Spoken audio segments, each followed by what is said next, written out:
এক দরিদ্র গ্রামের লোক, চোখে ক্লান্তি, হাতে জমির খাসা কাগজ নিয়ে, হয়রান মন নিয়ে মদিনার দরবারে আসেন। সে বলে, আমাদের জমি ধনী এক লোক জবরদস্তি করে নিচ্ছে।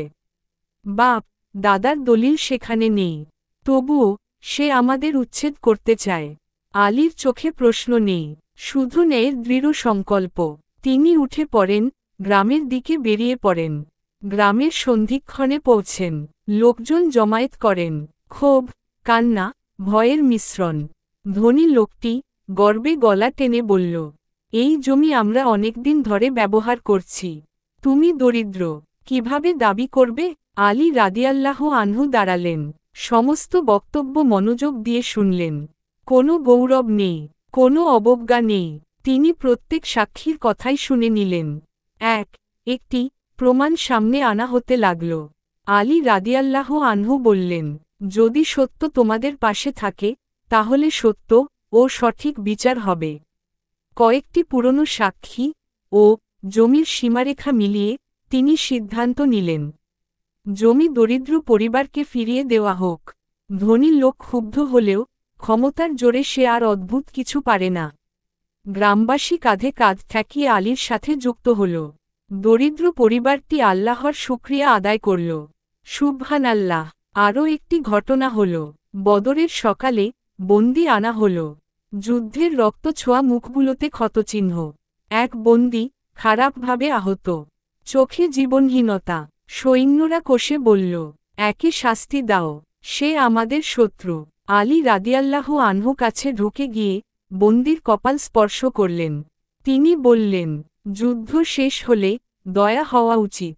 আহতের প্রতি নিষ্ঠুরতা কি মুসলিমের গুণ? তিনি বন্দীকে ডাক্তার দেখানোর ব্যবস্থা করালেন, নিরাপদ আশ্রয় দিলেন। পরে ওই বন্দী ইসলাম গ্রহণ করে বলল, আমি আলী রাদিয়াল্লাহু আনহু এর ন্যায় দেখে দৃষ্টান্ত পেলাম। সুবহানাল্লাহ। মদিনার বাজারে দুপুরে এক নারী কষ্টে চিৎকার করেন। তার সন্তান রোদের তাপ সহ্য করতে পারে না। সে বলল, আমার কাছে এক মুঠো আটাও নেই। আলী রাদিয়াল্লাহু আনহু বাজারের ভিড়ে হঠাৎ থামলেন।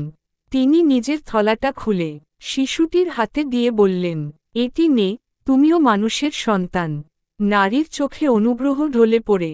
ফাতেমা রাদিয়াল্লাহু আনহু তখন পাশে এসে কাঁধে চাদর জুড়ে দিলেন। জন মিলে শিশুর জন্য ব্যবস্থা করলেন। পথের মানুষ দেখে অবাক।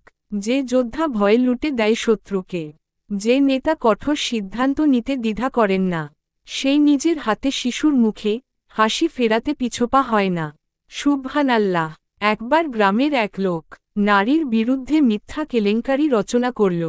তার উদ্দেশ্য ছিল নারীটির সম্পদ হাতিয়ে নেওয়া। লোকেরা গরম মাথায় বিচার করতে চাইছিল। আলী রাদিয়াল্লাহু আনহু এলেন, মুখ গুটিয়ে বসে প্রত্যেকের কথা শুনলেন। তিনি বললেন, নারীর হক আল্লাহর হক। যে কেউ তা লঙ্ঘন করবে, সে অনন্ত দণ্ডের দিকে ঝুঁকবে, যদি সে অনৈতিকতার পথ ধরেন। তিনি নির্দিষ্ট প্রমাণ দাবি করলেন। প্রমাণ না পেয়ে কড়া নিন্দা জানিয়ে মিথ্যাকারকে শাস্তি দিলেন। সমাজ বুঝল, নারী ও শিশুর অধিকার অক্ষুণ্ণ রাখতে হবে। সুবহানাল্লাহ। নজরানার খ্রিস্টান সম্প্রদায় যখন সুরক্ষার অনুরোধ নিয়ে এলো, আলী রাদিয়াল্লাহু আনহু তাদের সঙ্গে বসে চুক্তি করলেন। তাদের পূর্ণ নিরাপত্তা ও ধর্মচর্চার স্বাধীনতা নিশ্চিত করা হল। কোনো মুসলিম তাদের সম্পদ, ঋণ বা ধর্মের নামে অবহেলা করতে পারবে না। সে চুক্তি ছিল কেবল কথার নয়, নাগরিক অধিকারের বাস্তব রূপ। কেউ তাদের ওপর অত্যাচার করলে আলী রাদিয়াল্লাহু আনহু নিজে ব্যবস্থা নিতেন। না শুধুই কথায়, কাজেও। সুবহানাল্লাহ। একদিন বাজারে একটি চুরির মামলা এলো। গাঁথুনি ছাড়া কেবল সন্দেহ। কেউ বলছে সে চুরে নিয়েছে। আলী রাদিয়াল্লাহু আনহু বললেন, শুধু সন্দেহের ওপর বিচার হবে না, প্রমাণ চাই। তিনি নিজে মনে প্রাণে তদন্ত করলেন। প্রত্যেকের জবানবন্দি নিলেন। অবশেষে প্রমাণ না পেয়ে অভিযুক্তকে অব্যাহতি দিলেন। বিচারকরা এবং সাধারণ মানুষ বিস্মিত, কতটা কঠোরভাবে তিনি ন্যায়ের শর্ত ধরে রাখেন। সুবহানাল্লাহ।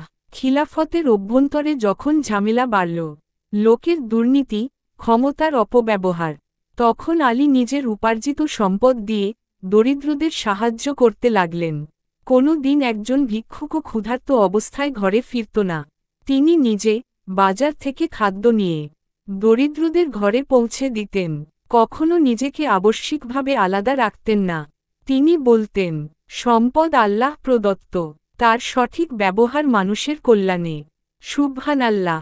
এক রাতে এক গরিব কুটিরে অগ্নিকাণ্ড লেগে যায়। মহিলারা চিৎকার করে বাইরে আসে, শিশুরা কাঁদে। আলী রাদিয়াল্লাহু আনহু সঙ্গে সঙ্গেই সেখানে পৌঁছে আগুন নেভাতে সহায়তা করলেন। গৃহপালিত পশুদেরও নিরাপদে সরিয়ে দিলেন। ক্ষতিগ্রস্ত পরিবারকে নিজের কাপড় ও খাবার দিলেন।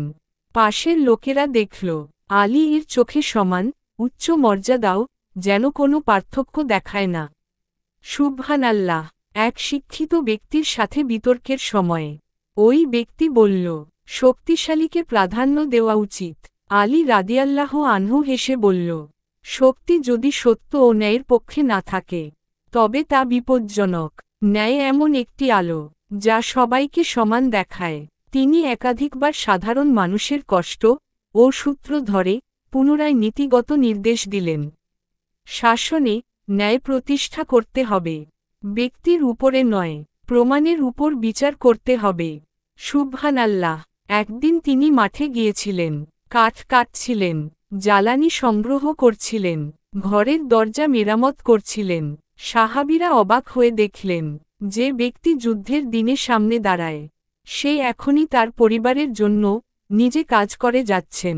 তিনি বললেন, নেতা হওয়া মানে কেবল আদেশ দেওয়া নয়, কাজ করার মাঝেও অসীম সম্মান আছে। সুবহানাল্লাহ। এক তরুণ যখন তাকে দেখে অনুপ্রাণিত হয়ে প্রশ্ন করল, আলী খোদা কিভাবে এত ন্যায়পরায়ণ? আলী বললেন, কারণ আমি জানি প্রতিটি মানুষ আল্লাহর প্রিয়। তাদের সঙ্গে অন্যায় করলে আল্লাহর কাছে হিসাব আছে। আমি ঈমানের কাজ করি, মানুষের সাথে থাকি। এই কথাগুলো ছড়িয়ে পড়ল শহর জুড়ে।